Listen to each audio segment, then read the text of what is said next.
সন্তান তো হারায় নাই, তার স্বজন হারিয়েছে। সন্তান হারার কষ্টটা সে বুঝে না। সন্তান হারানোর কষ্টটা সে যদি বুঝতো তাহলে এতগুলি সন্তানের গুলি লাগতো না, সে এতদিন এভাবে চুপ থাকতো না। কারণ সন্তান যেভাবে আমরা লালন পালন করি, এত বছর পর্যন্ত তৈরি করি, এই সন্তানদেরকে এত অবজ্ঞা, এত অবহেলা, এটা আমাদের খুবই কষ্ট দেয়।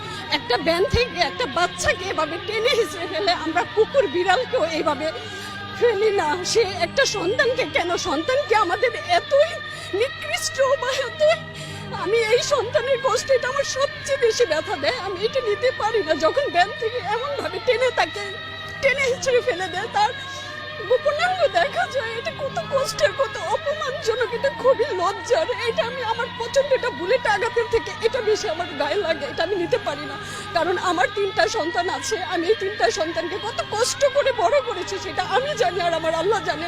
আমার হাজবেন্ড দেশের বাইরে থাকে, সে 20 বছরের ওপরে থাকে।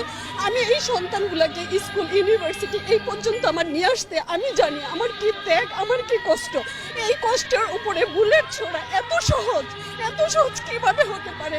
কারণ সে বারবার বলে তার স্বজন হারিয়েছে, তার সন্তান হারাই নেই। সন্তান হারানোর কষ্টের সাথে দুনিয়ার কোনো কষ্ট মিলবে না। আমরা বাবা মা মারা গেলে মেনে নিতে পারি, আমরা আশা করি আমরা একদিন মারা যাবো, আমার সন্তান সামনে থাকবে। সেই সন্তানই যদি না থাকে, আমি বাসায় কিভাবে থাকি?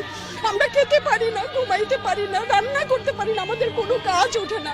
কালকে সারাটা রাত ঘুমাইতে পারি না। 11 নম্বর সেক্টরে যে অবস্থা, কারণ এই স্কুল থেকে আমার বাচ্চা বের হয়েছে, মাইল আছে, তাদেরই কত সহপাঠীগুলি মারা যাচ্ছে। আমার মেয়ে দেশের বাইরে থেকে সে প্রচন্ড কষ্ট পাচ্ছে যে আম্মু এটা কিভাবে শেষ করা যায়। কারণ আমার সন্তানটা, আমার ছেলেটা যখন বের হয় বা আমি টেনশনে থাকি, আমার বাসায় কি পুলিশ আসবে? আমার মেয়েটা যখন মা বাসায় আর কিভাবে থাকবো, তখন পারি না, তখন ছেলে মেয়ে সাথে নিয়ে চলে আসছি, আর পারতেছি না, আর সহ্য হয় না।